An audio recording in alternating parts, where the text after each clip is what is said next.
IT పురపాలక శాఖ మంత్రి కేటీఆర్ అమెరికా పర్యటన విజయవంతంగా ముగిసింది. 2 వారాల పాటు సాగిన ఈ టూర్లో పలు ఒప్పందాలను చేసుకున్నారు. కొత్తగా ఏర్పడ్డ తెలంగాణ రాష్ట్రం నూతన సంబంధాలను ఏర్పాటు చేసుకునేందుకు ఈ పర్యటన ఉపయోగపడింది. తెలంగాణతో వాణిజ్య సంబంధాలను ఏర్పరచుకునేలా ఆయా రాష్ట్రాలను ఒప్పించడంలో కేటీఆర్ సక్సెస్ అయ్యారు. ఇలియానియాస్, అయోవా, మిన్నోసోటా, కాలిఫోర్నియా, ఇండియానా రాష్ట్రాల్లో పర్యటించి పెట్టుబడిదారులను ఆకర్షించారు. తెలంగాణ నూతన పారిశ్రామిక విధానాన్ని వివరించి రాష్ట్ర అభివృద్ధిలో భాగం కావాలని ఆయన కోరారు. ఫ్రాన్స్ లో సోషల్ స్ట్రైక్ తీవ్రమవుతూ ఉంది. లేబర్ చట్టాల సంస్కరణలను వ్యతిరేకిస్తూ అక్కడి పారిశుద్ధ్య కార్మికులు నిరసనలు తెలియజేస్తూ ఉన్నారు. ప్యారిస్ తో పాటు దేశంలో ఇతర పట్టణాలను శుభ్రం చేయకుండా చెత్త తరారంతో అలాగే వదిలేసి నిరసనలు తెలియజేస్తూ ఉన్నారు.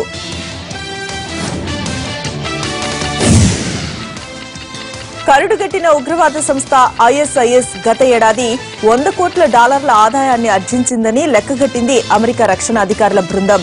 ప్రపంచంలోనే అత్యంత కాస్ట్లీ టెర్రరిస్ట్ గ్రూపుగా ఐఎస్ కొనసాగుతూ ఉంది. చమురు, సహజ వాయువు విక్రయాలు, దోపిడీలు, పన్నులు, విరాళాలు, కిడ్నాప్లు, బ్యాంకు దోపిడీలతో గత ఏడాది $100 కోట్ల ఐఎస్ పోగేసినట్టుగా తేలింది.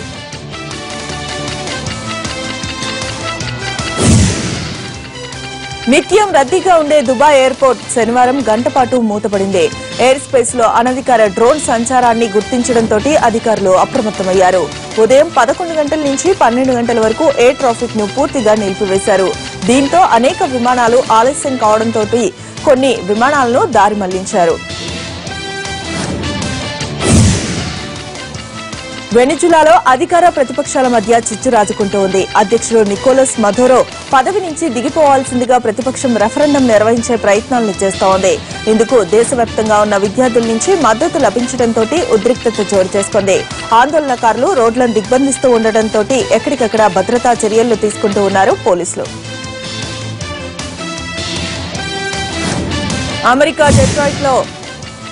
అమెరికా డెట్రాయిట్ లో తెలంగాణ అసోసియేషన్ ఆధ్వర్యంలో ఫండ్ రైజింగ్ ప్రోగ్రాం నిర్వహించారు. $4 లక్షల అమెరికన్ డాలర్లను సేకరించారు. జూలై 8 నుంచి 10 వరకు జరిగే ప్రథమ ప్రపంచ తెలంగాణ మహాసభల్లో 2 రాష్ట్రాల తెలుగు ప్రజలు పాల్గొనాలని కోరారు తెలంగాణ అసోసియేషన్ కన్వీనర్ వినోద్. ఈ సందర్భంగా ఏర్పాటు చేసిన సాంస్కృతిక కార్యక్రమాలు అందరినీ ఆకట్టుకున్నాయి.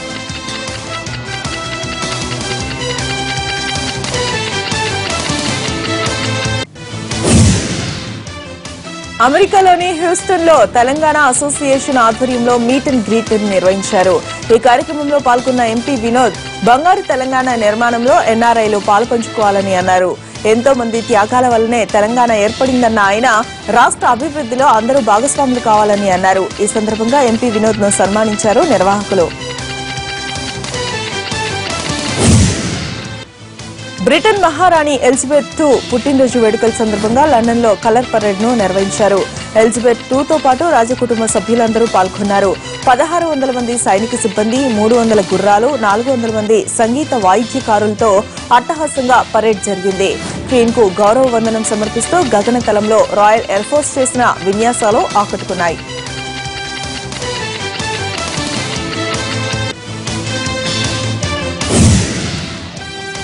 అమెరికా లాస్ ఏంజెల్స్ లో music director Thaman live show ఘనంగా జరిగింది.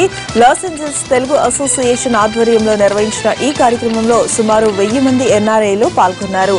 తమన్ మ్యూజిక్ తో పాటు ఆటపాటలు ఎన్ఆర్ఐలను అలరించాయి. లైవ్ షో నిర్వహించడం చాలా సంతోషంగా ఉందని అన్నారు నిర్వాహకులు. న్యూజిలాండ్ తీరంలో వేల్స్ విన్యాసాలు పర్యాటకుల్ని విపరీతంగా ఆకట్టుకుంటున్నాయి. భారీ సైజులో ఉండే వేల్స్ సరదాగా ఆడుకునే దృశ్యాలు చూపర్లని కట్టిపడిస్తూ ఉన్నాయి.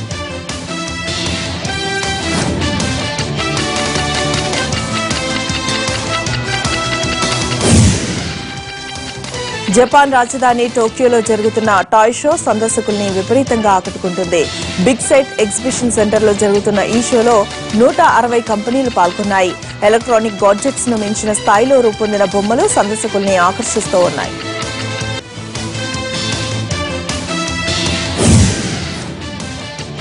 ప్రముఖ football player Beckham the Kingdom of Swaziland లో పర్యటించారు.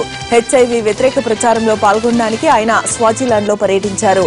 హెచ్ఐవి మీద యుద్ధం చేయాలంటే కండోమ్ వాడాలంటూ ప్రచారం చేశారు. ది కింగ్డమ్ ఆఫ్ స్వాజిలాండ్ ప్రపంచంలోనే అత్యంత వేగంగా హెచ్ఐవి వ్యాప్తి చెందుతున్న దేశాల్లో నంబర్ 1 గా ఉంది.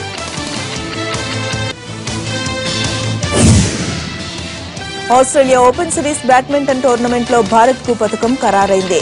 మహిళల సింగిల్స్ లో star shuttler Saina Nehwal final కు దూసుకుని వెళ్లింది. శనివారం జరిగిన సెమీఫైనల్లో చైనా క్రీడాకారిణి ఇయాన్ వాహంగ్ పై సైనా విజయం సాధించింది. దీంతో సైనా టైటిల్ పోరులో బెర్త్ను ఖరారు చేసుకుంది. ఫైనల్లో చైనా క్రీడాకారిణి సన్ యూతో సైనా తలపనుంది.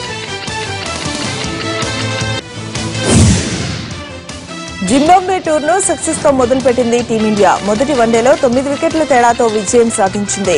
పేసర్ జస్ప్రీత్ బుమ్రా 4 వికెట్లను తీసి జింబాబ్వేను కట్టడి చేయగా రాహుల్ రాయుడు బ్యాటింగ్ తో అదరగొట్టారు. రెండో వన్డే సోమవారం పరారేలో జరగనుంది.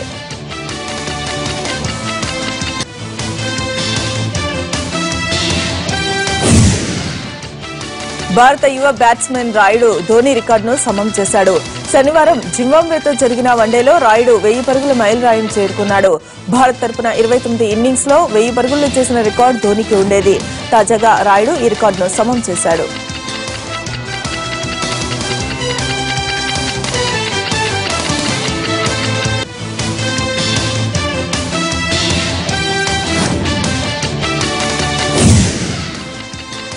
జింబాబ్వేతో శనివారం జరిగిన తొలి వన్డేలో భారత బ్యాట్స్మెన్ కేఎల్ రాహుల్ అరుదైన రికార్డును సొంతం చేసుకున్నాడు. 6 రన్ చేసిన తొలి మ్యాచ్లోనే సెంచరీ చేసిన బ్యాట్స్మెన్ గా రాహుల్ రికార్డును సాధించాడు.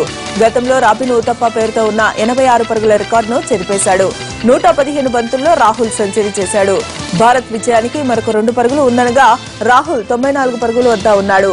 అనూహ్యంగా 6 కొట్టడంతో భారత్ గెలవడంతో పాటు రాహుల్ సెంచరీ రికార్డు కూడా నమోదైంది.